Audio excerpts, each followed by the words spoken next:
Hi everyone, welcome to your weekly astrology horoscope. This is a week of surprises and unexpected. We have Venus opposing Uranus on 23rd of September, which will bring changes and surprises in fixed parts of our life. And then we have a full moon at the start of the week, which is happening at critical degree, which would bring both emotional and possibly physical flooding, some disclosures and closures to light.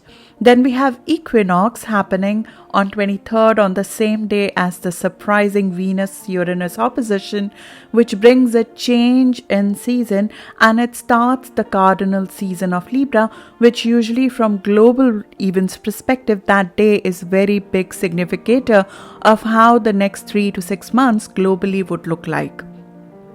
And since it's coming with some intense, surprising aspect, we can expect that energy to carry forward in global events and especially in financial markets over the course of next 3 to 6 months.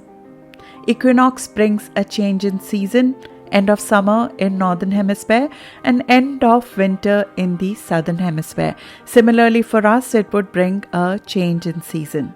Then we have 2 air trines this week, which would try to make sense of harmony in relationship and help us grow relationship and futuristic ideas by supporting us through this volatility as we end the week with Mercury, the planet of communication, going through its last retrograde of 2021 on 27th of September. We are going to unpack all of this today. My name is Charu. I'm your host on this journey. Let's dig in.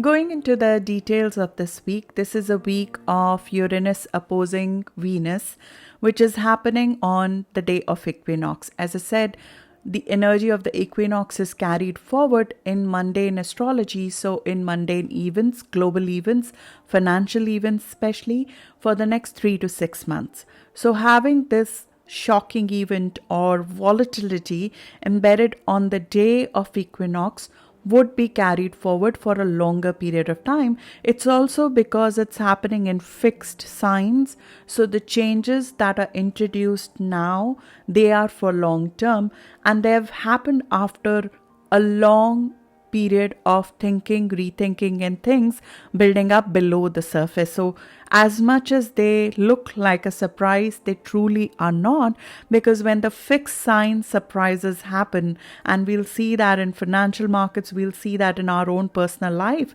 as well as this would impact relationships, finances, beauty routines even, especially for fixed signs around 14 degree. Those changes have been building up for a long time. So Scorpio, Taurus, Leo, Aquarius around 14 degree, 2 or 3 degrees before and after, would experience this very strongly. Scorpio Sun, that's around 6th of November born. For Taurus Sun, that's around 5th of May born. For Leo Sun, that's around 6th of August born. And Aquarius Sun, that's around 4th of February born. All of these areas, the Leo part of our chart, Aquarius part of our chart, Scorpio Taurus part of the chart, they have been stress tested, because Saturn has been in fixed sign and it just aspected Venus last week. So if a relationship goes through transformation, or the financial market goes through transformation, or a personal situation, emotional situation goes through a transformation this week through a seemingly surprising event, that part of our life has been stress tested recently. And now we're coming to a conclusion to go either ways. Still waters, they run very deep.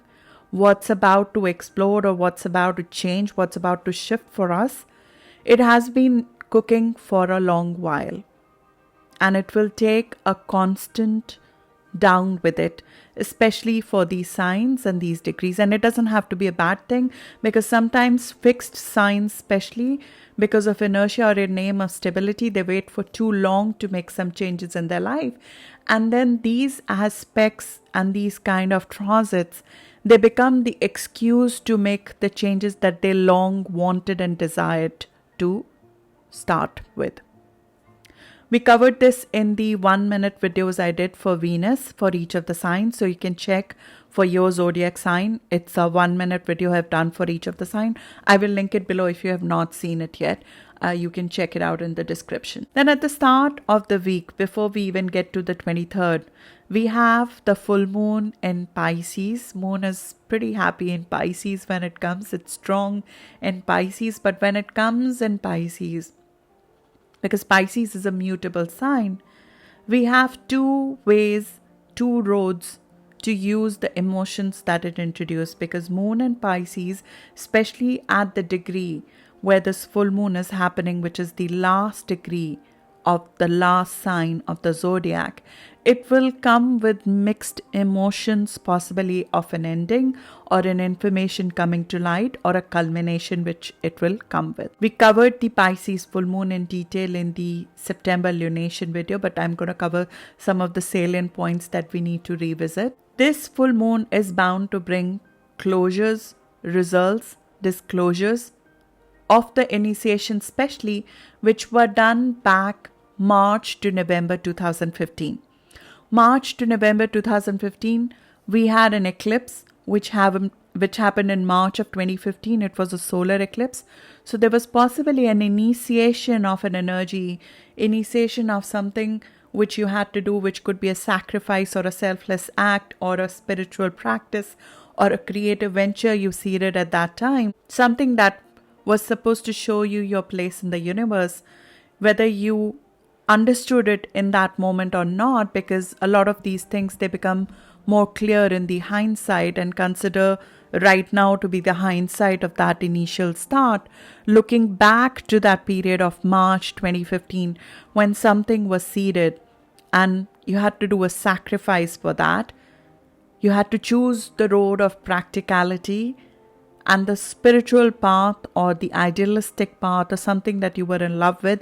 It had to be sacrificed at the cost of doing something more practical, which was the right thing to do. Now you see the culmination of that. March 2015 is when the eclipse happened, the solar eclipse happened, and we seeded it.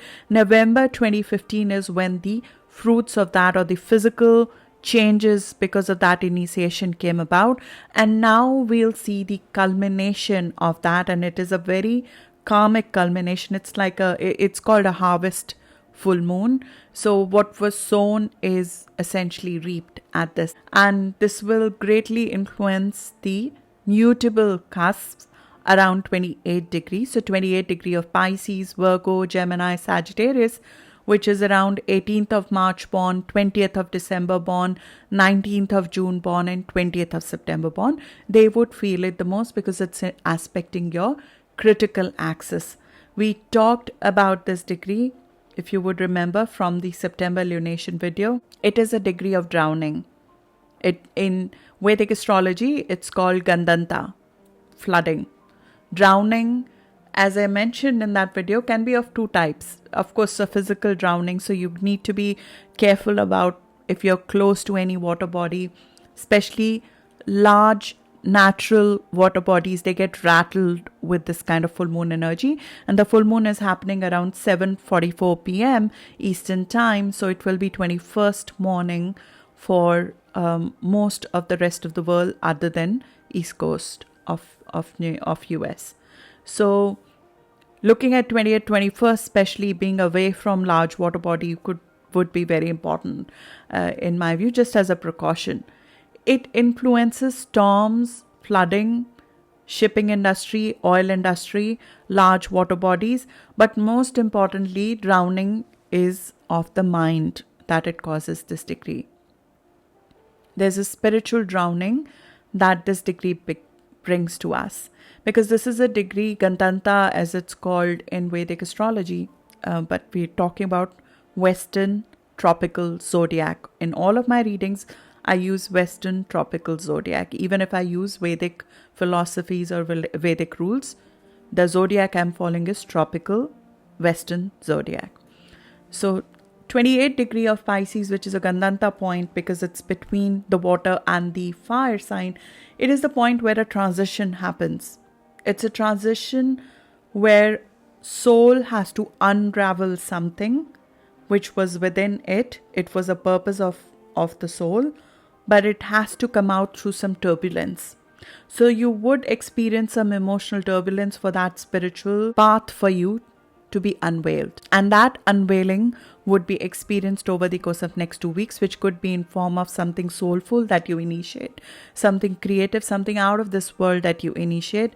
It's not so much that we are doing the initiation right now because this is a full moon, and on last degree of Pisces, we don't initiate, we end, conclude, karmically reap something. So whatever you're reaping right now, whatever you're bringing to final form, whatever you're finalizing right now over the course of next 2 weeks, that will be part of your soul's path, and it does not end over here. And it will come with some amount of emotional flooding, and we have to use our balanced side to see it. And we do have the aspects, air trines, supportive to help us go through this flooding without getting drowned in some ways, because emotional flooding of this degree can sometimes make us so emotional that we lose the whole point of why we ended something, why we did something, why we came to a conclusion. So use that energy, and it's an air trine. So if you yourself feel that you are not able to balance that side of you, air trines brings support from others here, from relationships.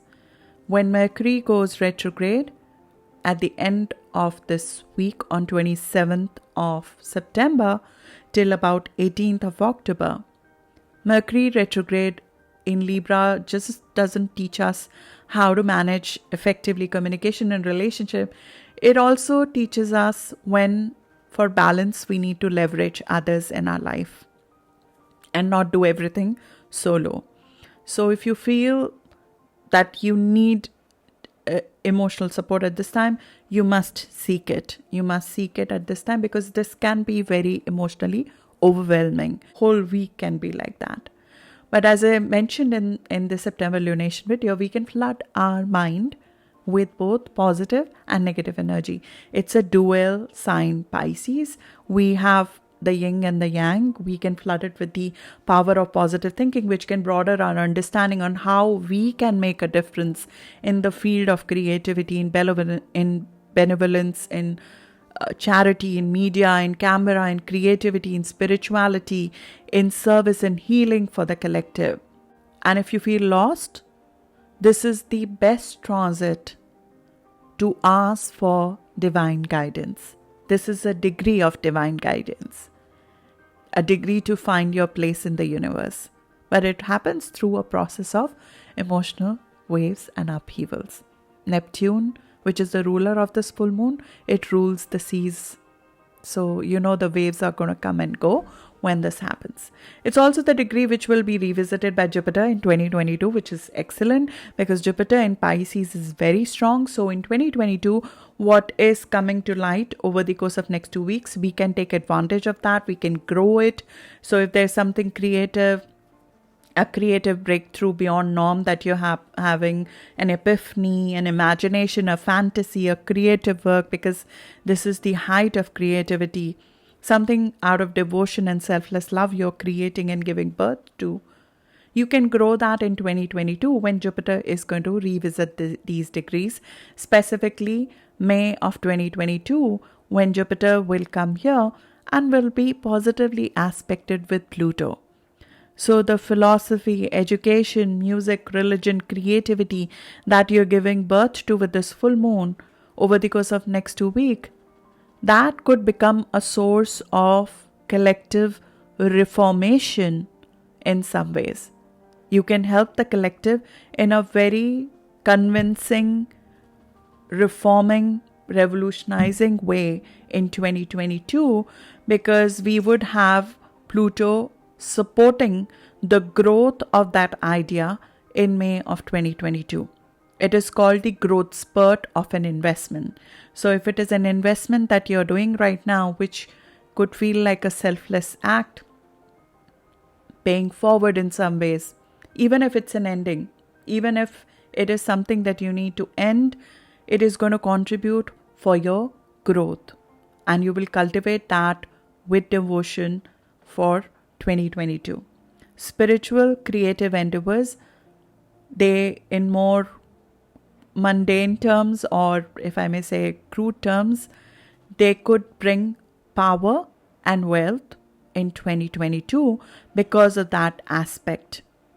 More higher perspective which you should take in this full moon is that the very gifts that you are giving birth to right now, they can help reform a broken society, bring it together. It can help a broken system. It can help in the rebirth of the collective that we would see in May of 2022. Jupiter and Neptune will also be together in 2022, which would make demigods out of some of the gurus and teachers or influencers. So I've warned of this many times. Jupiter and Neptune together, it is the height of creativity and spirituality. But under these two planets being together is also the time when fake gurus are given birth to. So cultivate your own intuition in this full moon. Don't listen to me. Don't listen to any other person. Don't make a guru out of people under this influence, because we have a tendency to find a guru and then hand over our intuition to that person, which is something you need to be very, very careful about for 2022. Because 2022 will be the year of fake gurus and influencers becoming very powerful and dominating in some ways. We'll see that both in the financial industry, in the commercial industry, as well as in the spiritual fields.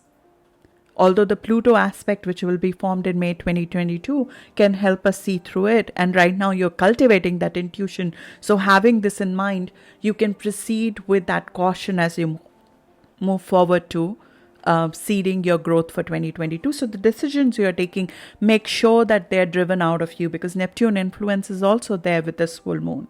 Moon will first go to Neptune before coming to the degree of this full moon. So coming to the current moment, as I said, 2022 is the growth spurt of an investment that you're possibly making right now. See where you're being asked to give selflessly right now. Cultivate with devotion, or permanently end something, because the ending which is happening in these few days are a blessing, which would contribute to your growth next year when Jupiter comes here in May and then again in November, and Pluto will help bring the powerful structure and influence around it as well. That's the full moon in Pisces, which is happening on 20th, which will influence us for the next 2 weeks. It's happening at 7:55 p.m. on 20th of September.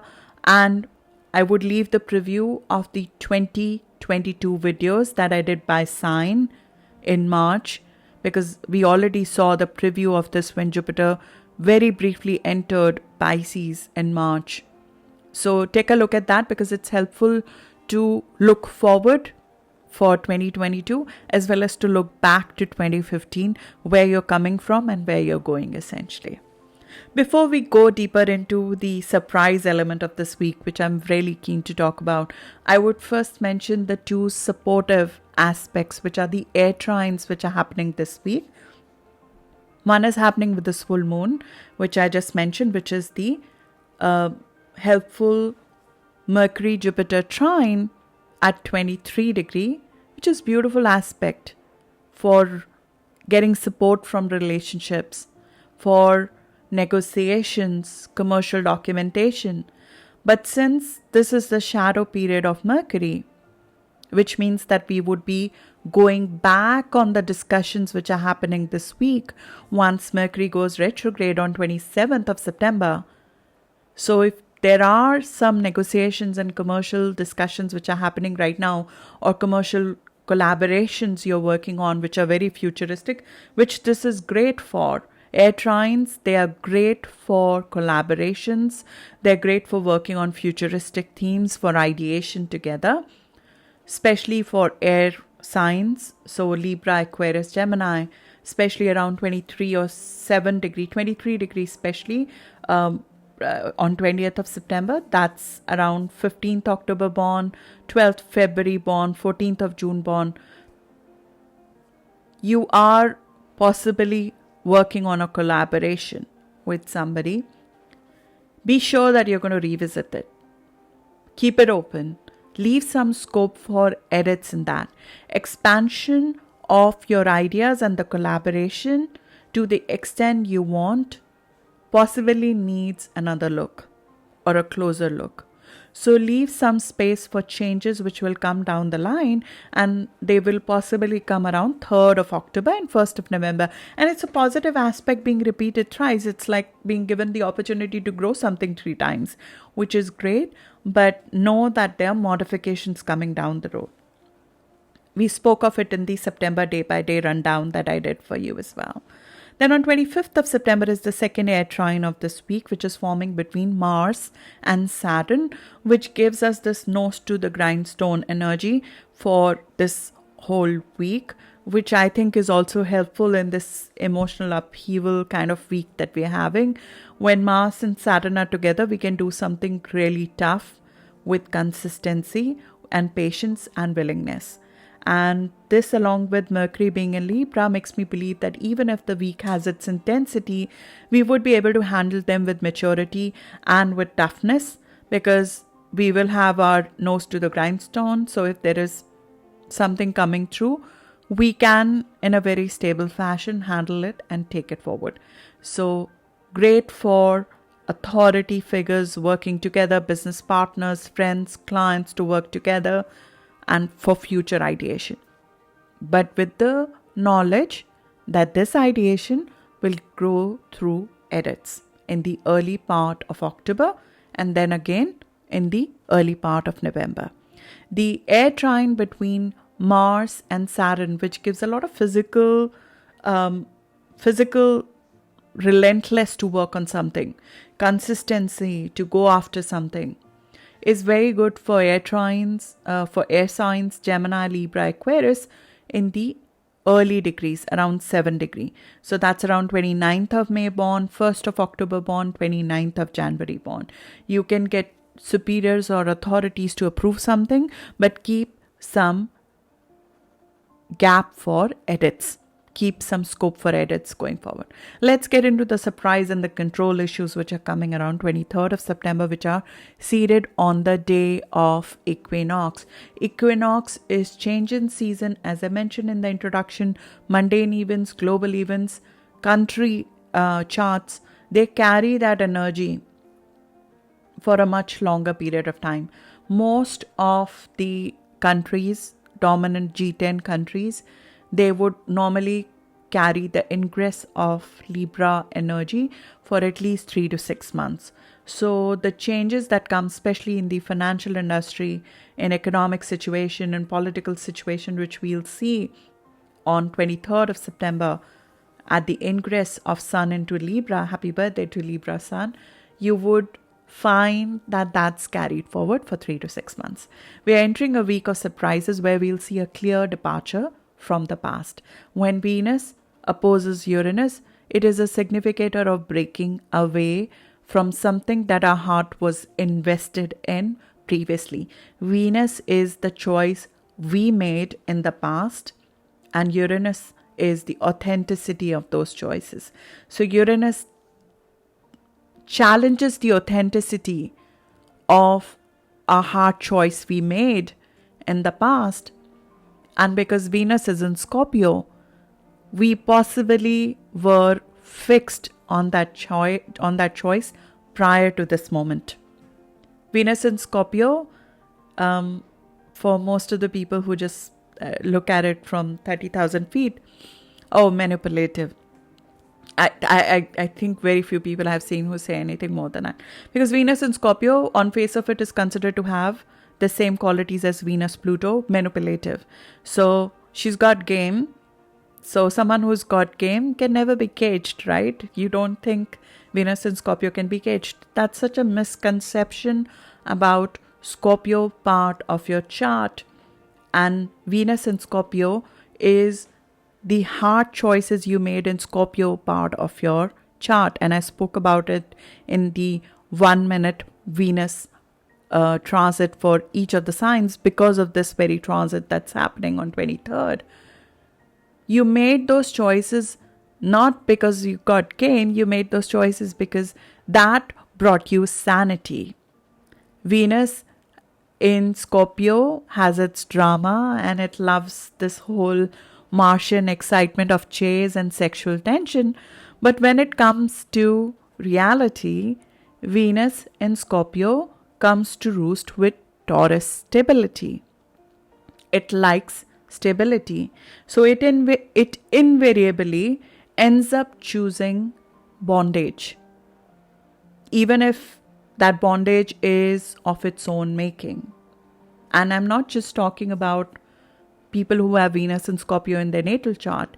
Wherever Scorpio is in your chart, you would end up choosing bondage for sake of stability. And normally that bondage is of its own making because it's trying to save itself from its own perceived shadow side. So you've heard it, you can be so free that we can choose bondage.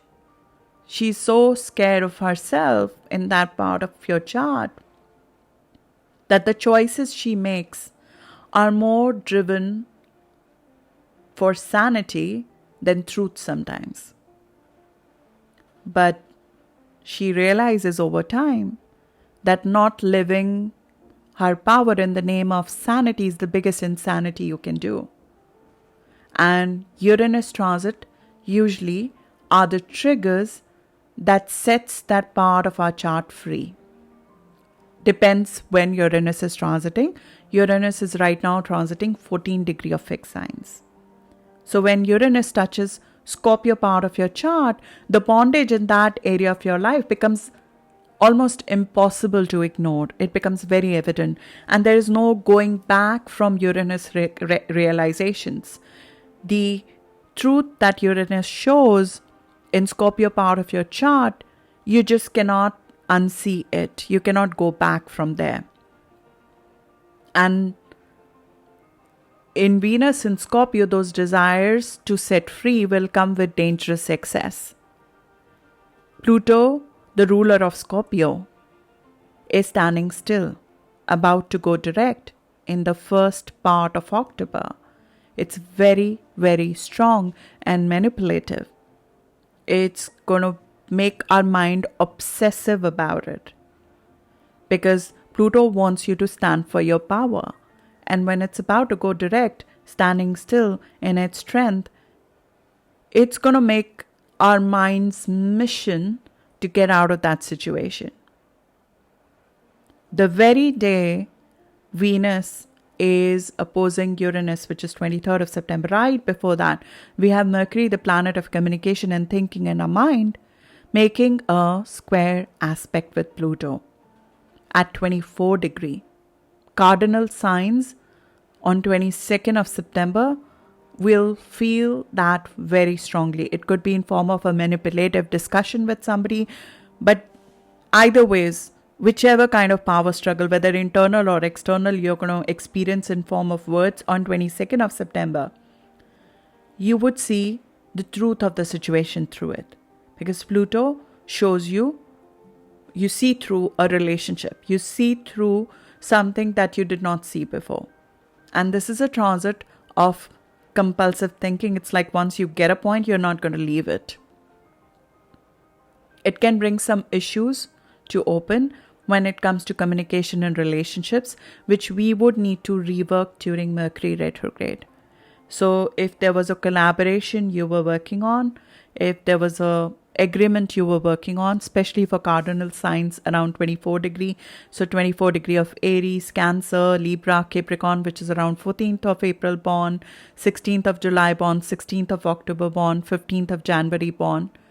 If you've been working on some sort of a collaboration or just purely your relationships with others, you'll find that a transforming moment because you will have an intense experience in relationship, which say it's a partnership with your marriage partner or live-in partner, and then you have this kind of discussion and the steam was missing in the relationship, then it's all good. because this can add that chase to a relationship that might be missing. But normally that's not what it is. It is normally a financial matter or an obsessive matter or a hidden truth in a relationship which finally needs to be met head on. And the issue of power and control in a relationship would be a dominant discussion, whether it is a business partnership or a personal partnership, which will come to light with it. And this is a topic which is a warning sign, which we'll have to revisit during Mercury retrograde on 1st of October and 2nd of November, when we will revisit these patterns and discussions again, whether they are professional documentation or it's a collaboration with something. This is not so much a love and light week as a full moon in Pisces would want it to be. Be prepared for the unexpected, mostly from your own self. Uranus is right now retrograde, so surprises are not so much coming out from you. Surprises are more coming from within you. They're coming from inside you, and it happens so fast with the next day Venus and Uranus opposing. The reversal of sentiment, the reversal of emotions with this aspect of Venus-Uranus opposition is so instant. Love immediately becomes rage. Indifference immediately becomes passionate love affairs. A stock market which hasn't seen a negative day sees weeks and weeks of downside. So be prepared for the unexpected when it comes to financial matter, emotional matters, personal matters, and be ready that the collaborative efforts would have to go through a redo when Mercury goes retrograde at the end of the week. And as I said, it's not a short-term aspect. It's relentless, unscrupulous, because it's been cooking for a while. What's about to come to surface has been cooking for so long. That's the bane or the positive sometimes of fixed signs. They sit on things for way too long and let it foster for so long that when it comes, it never comes like a small discussion. It's always this huge thing that has to transform everything around it. The thing is, it's just a preview of Scorpio season, because Scorpio season, which is end of October and November, that will be truly the phoenix moment, because 3 external planets, they would be standing still, going direct, starting from October, starting with Pluto 1st, 8th of October, and just keep on going from there. We have the Libra New Moon happening, which comes with these aspects. It comes actually, we'll get it in October, but I'll warn you, Libra New Moon coming with Sun, Mercury, Mars, all together, conjunct with each other. Very, very powerful cardinal changes which were held back for a very long time. They are coming out.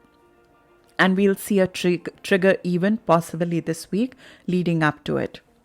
So Scorpio season will truly be the phoenix moment when the external planets, they go direct, and all the events which have been held up for months, they would come together all at once in different parts of our life. No, Scorpio part of your chart is not scared. Scorpio part of your chart is never scared of these kind of events. It's always waiting, biding its time for it all to finally come and release her from the bondage. Because there is a bondage in Scorpio part of your life where you yourself have chosen bondage. There was not a bondage ever there, but we chose it for our own sanity, to save ourselves, so as to speak from ourselves. But now she knows that she has to free herself from that bondage, because she is going through that internal process of releasing herself from that bondage. Now she's just waiting for a trigger. She's waiting for a trigger so she can create that trigger as the reason to be free from that bondage, so she can become the true version of herself. So that's the week we have ahead of ourselves. I'll leave the dates in the description and the links of all the videos I've quoted in the description. If you'd like to receive the transcripts of my reading, I always send them on my Substack. I'll leave the free subscription link to my Substack, which is my newsletter, where I send all the transits as they happen in written form to you as well. Thank you so much. I'll see you in the next video now.